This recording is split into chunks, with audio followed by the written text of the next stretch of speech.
So in this lecture, we're going to be talking about layers and opacity. Okay. Now, this is going to be pretty similar for whatever software that you're working in. I'm going to be showing you this in Procreate for all of these, but these are things that you should be able to transfer to whatever software you're working on, and they should function roughly the same. Okay. So your layer menu right here is going to be where you find all of your menus. Now, layers, you should imagine them like panes of glass stacked on top of each other. Okay, so let's make a couple layers here by hitting this plus sign. Okay, now imagine that each one of these layers is a clear pane of glass. Okay, and when we paint on that pane of glass, let's say we come over here with our blue and we paint down some blue paint here. Okay, we paint this on. Now we go to our next layer. We're going to choose a different color so we can see clearly. Okay, and then the final color will do something like this.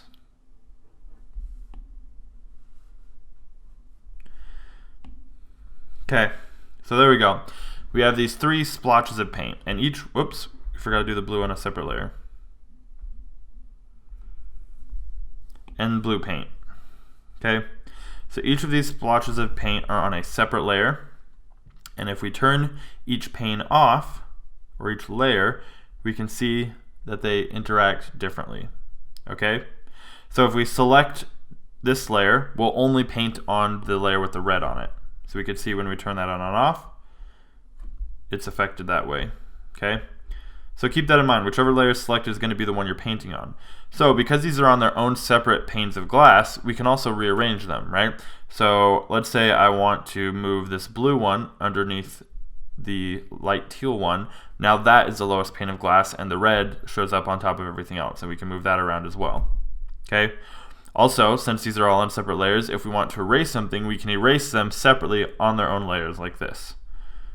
Okay, so I'm just erasing the blue, but it's leaving behind the, or I'm just erasing the teal, but it's leaving behind the red and blue, as you can see. Okay, so that's how layers function. Now, each layer also has layer modes, which we're going to go into in another lecture, but for now, we're just going to talk about just the layers and how to move them around. Okay, you also have your background layer, which is basically just a base layer with the background, and all you can do is change the color. You can turn that off so that the background's transparent, and you can see it's just doesn't have any sort of background, which if you want to export your image as a PNG, it will export without any sort of a white background, just whatever pixels you've put down on the canvas. Okay, and then lastly, let's talk about opacity. Opacity is going to be how opaque or transparent something is. So in Procreate, what you can do is either come up here to your adjustments menu and hit opacity and then slide to adjust that, or you can just tap on two fingers on the layer and adjust it that way. Okay, but opacity is going to determine exactly what I said, how opaque or transparent it is, and this is going to have a lot of uses for you. Okay, let's say maybe you do a layer with some highlights on it, and you decide afterwards that maybe the highlights were a little bit too bright, right? Let's say we're just throwing some highlights on this shape here, give a little bit of three-dimensionality.